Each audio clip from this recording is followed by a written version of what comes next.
Welcome. In front of me is a Samsung Galaxy Z Fold 6, and today I will show you a couple tweaks and tricks you can do on this device. Number one, let's get started by opening up our settings. And in here, I'm gonna begin with the display section. And in here we have a couple simple things like light and dark mode, which I think you can actually select it throughout the setup process, but under here we do have the option to select it on a schedule. And that includes either sunset to sunrise or on a custom schedule of your choice, which is a pretty nice thing to have enabled in case you tend to check your phone during the night time, but you do prefer the light mode, for instance, during the day. This would basically allow you to do that. Now, scrolling back a little bit further in the display section, we have the motion smoothness, and we have two options. We have the adaptive and standard. Adaptive one will be a good option for the nice buttery smooth animation, but for people that want to preserve their battery life and don't really care too much about the kind of smoother looking display, you can change it to standard, which, like I said, will give you a bit better battery life. Now, in here we also have the screen mode. Now, this is something that I personally love to change, specifically on Samsung's, as Samsung themselves just tends to overdo the colors. And this is, oh wow, they removed one of the pictures here that was very good. So yeah, they kind of changed it so you don't have that single image that just shows how stupidly overtuned that is. So there's this image of a platter with different fruits, and yeah, orange color there, disgustingly saturated to the point that it looked radioactive. Now they change it to something that doesn't give you this feel of how saturated these colors actually are. So you have just abstract bullshit right here that you can't really tell if it's oversaturated. This one obviously is. There's no blue sky that is this blue. So yeah, and also the sand, it just kind of looks unnatural still. So congrats Samsung, you try to hide it, but it's still here. Now that being said, I'm kind of ragging on this, but this is completely up to preference. I just find it that the colors there are so overdone, and Samsung does this along with everyone else, so Samsung isn't the only one, and this is done primarily to just sell the phones better. Obviously in store, when you have a line of phones, the one that will stand out the most is the one that has the most unnaturally saturated colors, probably. Hence, we have vivid modes on every phone enabled. I personally do prefer the natural. The natural right here is not as big of a difference as I think on some other phones it is. And also even on Samsung, they seem to be a bit more toned down before. So this already natural here is not that natural compared to what it's supposed to look like. This image still looks way too saturated, in my opinion, to how you would imagine the actual color correct image to look, the reference one. So yeah, still I do prefer natural just because it does tone down the saturation of all the colors and make the images look just more real compared to this absolute crank to the max of saturation. Anyway, moving on. We will also have Edge panel, which is enabled by default. Now this is this bar right here. Now you can access it at any point, and I think first time around it does give you some kind of guide to it and whatever. You can also access the settings of it, I believe, by clicking right here. Nope, never mind. Oh no, there it is. So there is a gear icon next to it. So this will take us to the panels and also the settings page. Now we can obviously access this, like I mentioned, from the display section and Edge panel by tapping on the text itself, and this gives you basically the same thing. And going into it, we have the panels that we've seen before. There's a couple that come with the device, as you can see. Some of them are just absolutely god-awful useless, like the weather application. It might seem like the most useful out of them all. Believe me, it's not. I've used this Samsung Fold before, and I tried this weather, and this is just bad. And not the widget itself isn't bad in itself. It's the time it takes to load the frickin' weather that completely defeats the purpose of it. This is supposed to be something that you can just access quickly and have it, refresh right away, or just have instant knowledge of the current weather, not weather from yesterday. So what you will need to do for the most part is, when I enable it, I'm just going to get to it. So this is right now because I just added, but you will notice that, for instance, tomorrow when you take this widget out, it's still going to have the same weather as it does today. So what you will need to do is just refresh it, and then it's going to be refreshing for half an hour. Obviously this is sarcasm, but it still refreshes for way too long, to the point that the time that it takes you to take this out, realize that it's incorrect weather, wait for the refresh, and then get the weather. What you could have done is just this. Oops, not this specific one. There we go, weather. If it worked. Now, obviously, I myself use a third-party weather application that I have on a quick search that I can just access by swiping up on my phone, just to kind of showcase this, how that looks like, which is a custom launcher specifically. So all I would need to do is just yoink this keyboard, type in WE, and it will show it up. And even furthermore, it already shows it up right here as the most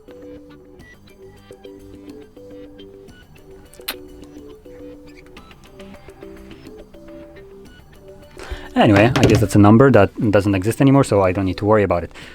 Great. In any case, so yeah, I got a bit of a brain dead right there because of the number being visible, which I obviously wouldn't want to, and it just adds a little bit extra steps to get rid of it. But yeah, I think that number is dead anyway, so it doesn't matter, hopefully. In any case, so going back to this, if you have some kind of third-party launcher that can access specific applications faster, this is just useless. And going back to the actual tiles right here that I have access to, these are the ones that come pre-installed with the phone itself. What you can actually do is, once you're signed into the Samsung account, you will have a Galaxy Store button right here, and you can download more. Now, I do want to point out, it's a very neat thing that you can download more, but what isn't neat is the fact that most of them are paid. For unknown reason, considering this device already cost $1,900, which in my opinion is kind of unacceptable that they're selling you some additional widgets for $1 or $2 once they already extorted $1,900 out of you. So yeah, anyway, going back into the other panels, or not panels but settings in here, we can also change the appearance of this thing right over here, which we can do by, I think it's going to handle. And yeah, we have the transparency, we have the size of it, the width, along with the colors, and you can also change the position, so you can move it up or down.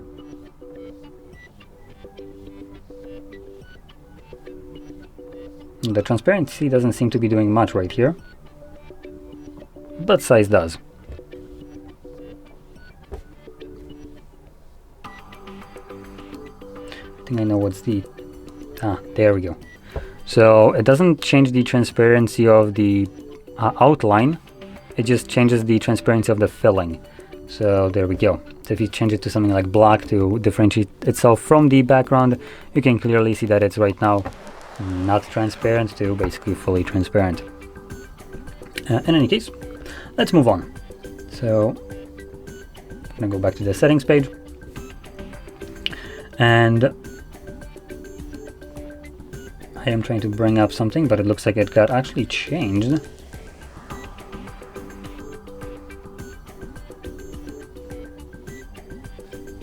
Now that got changed, I am curious about something. This is the first time I'm finding this out. So before you had the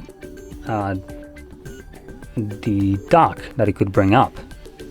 For some reason that isn't coming up anymore and just gives you the Google Assistant. So what does the power button do now? Oh great, so I get Google Assistant by holding it, and Google and Bixby Assistant by holding power button. Thanks. I hear you like assistant, so we put an assistant in an assistant basically. Okay, so I'm gonna quickly search for a dock, as that is a neat option that you can have enabled if, I want to point out, if you're using default launcher, assuming it's still here.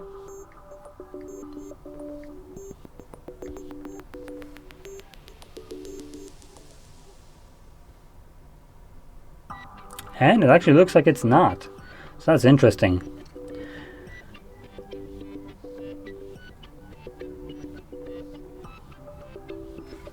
Although it's here.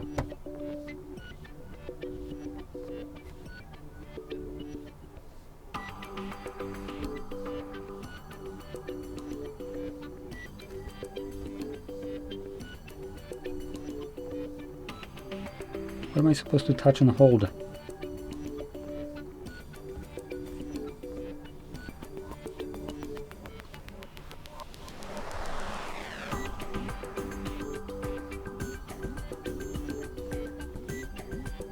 Wait, huh? Touch and hold the bottom of the screen. Now I might be getting brain aneurysm right here, as this should hold it. Okay, so now that I figured out how this actually works, which took me a bit of time, so you need to hold somewhere that isn't the actual little bar right here for navigation. So then it brings it up and hides it. Now the reason I wanted to actually show this is because it's a neat addition that allows you to have a bunch of applications visible right here, access all your applications in here, and in addition you can just add more to the taskbar. You can quickly split screen from here, so just do something like this, and that brings me to another option, which is split screening and just multitasking in general. And you have a couple ways of achieving that actually. So that's one way with the taskbar, and we can have multiple open. Samsung did a very good job in terms of optimizing the phone for this, so we can have a unreasonable amount of applications open. Let's try that again. Yeah, apparently they're not allowing me to do this. So it's limited now to, I believe, 3 applications, unless it's due to this being visible.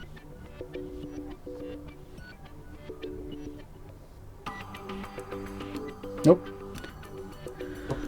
So we can have max now 4 applications, so 3 that are split screened and then 1 that is a pop-up view. Now you can minimize the pop-up view into this app window. You can also switch sides of these applications by clicking right here in the middle or right here. Come on. Guess not. Okay. So there's some changes that happened since I last used a fold, but in any case, this allows you to basically flip them up. There we go. You can also add this to your home screen, the edge panel, or taskbar. So just say I'm going to add it to taskbar, and let's also add it to edge. There we go. And what this allows you to do now is, if I close this, see this right here, I can now quickly click on this and it will open up all of these applications as they were set by me before I closed them. So it allows me to create this kind of app presets for split screening, which is pretty good thing to have, specifically because of the device actual form factor. So that's pretty dope. And the one that I have added to the taskbar will be visible right over here. Okay, now let's go back to our settings. And now I want to navigate it down to have advanced features. Let me get rid of this. And here we have Bixby. Not what I wanted to do. Yes, I can turn it off from here. So let's look at the search for power button in this case. Oh, sorry, side button, my bad. And there we go. So the reason I'm going in here is because I personally despise Bixby, so I prefer to have my power off menu. So now when I hold it, voila, it brings me the thing that the power button was designed for. Now, unfortunately, we don't have the option to do anything else with the holding of the power button, but you do have the double press that allows you to either launch a camera or do something else like open up an application. And that does, even though it's, in my opinion, not really an application, we have a torch, which is what I like to set up on my power button. So now, with that being said, let's close it. We have a quick access to a flashlight. I have way more use of a flashlight rather than camera, as I use it more often. So that's what I prefer to set. But obviously you can set up any kind of application from here that you have installed on your phone, and you can quickly launch it by double pressing your power button, which is a pretty cool thing. Now going back to the advanced features, if I can just go on. There we go. In here we also have S Pen support. If you have one, obviously you can figure out things right here about it. and maybe even customize it. I don't have any S Pen to show it, and I do also want to point out that not every S Pen will work with this specific phone.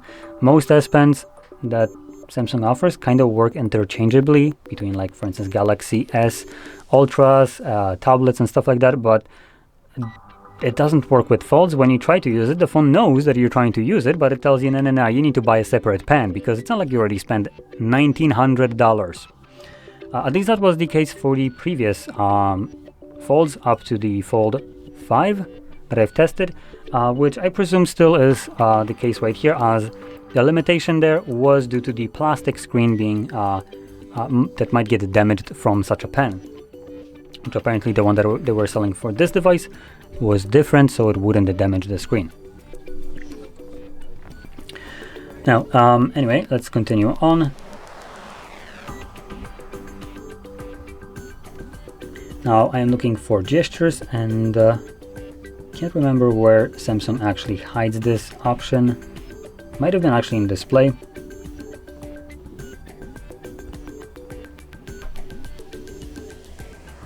Oh yeah, there it was. So, navigation bar. So here we have the two different navigation methods with the buttons and gestures. We also have the assistant, so we can get rid of that if you don't like the Google Assistant. I don't. I do have to say that the way you launch it now is a bit better than before, as before you'd kind of do it from the angle. Wait. Oh, so those are two different ones. Great. So yeah, you swipe it from edge still to bring up the Google Assistant. You have a circle to search, and that's about it.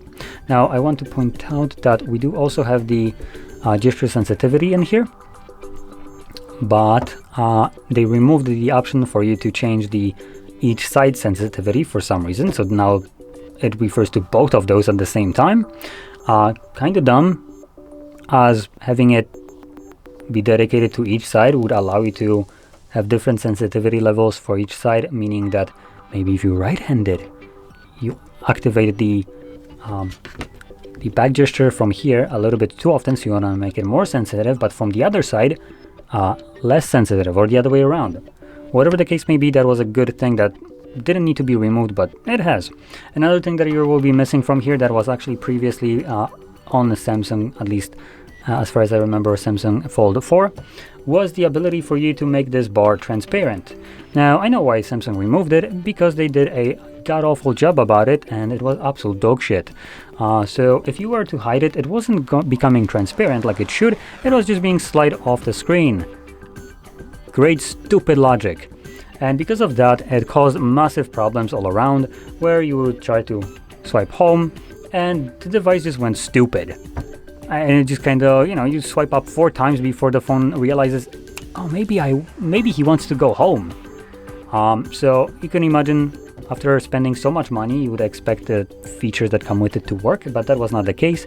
So Samsung, instead of fixing the problem, just apparently completely got rid of it by removing the choice on a $1,900 device. Awesome. Now, if it sounds like I'm salty, it's because I am, because like I said, I bought for my own money Fold 4, and a bunch of things were just done to annoy the users or disincentivize them from doing certain things, like using third-party launchers as they work like shit and remove the ability for you to bring up the dock. So yeah, that's not really something that you expect after paying so much money for a phone. In any case, now that I rented for a little bit too long, let's continue on. So under home screen, we have additional options for just obviously home screen, and we have things like the app grid and folder grid. So here you can change it. Now it is set to the highest one. I believe by default it comes on this one, so you might have a little bit more or less apps visible on your screen than you do on the obviously the highest setting. And you can make it lower, whatever you want. Keep in mind, these settings right here only apply to the Samsung's default launcher. So if you use a third-party launcher, the changes right here have zero impact on that. Here we have also the home screen grid, which again, set to the max home screen layout. This allows you to choose between the app drawer and basically all your apps smack in the middle of your home screen. You can kind of see that. And another thing in here in the home screen is the nice option to change the swipe down gesture. So swipe down for notification panel. I recommend enabling that. This allows you to just swipe from anywhere and basically pull down your notifications. It just makes it much simpler, and because this device is relatively big, it allows you to access it much easier. By default, I think it takes you to like some search or something like that, so obviously it won't give you the notification panel. Now, anyway, with that being said, I'm going to conclude this. Hopefully you found this list of different tweaks and tricks that I can do on this device helpful. And if you did, don't forget to smash like, subscribe, and thanks for watching.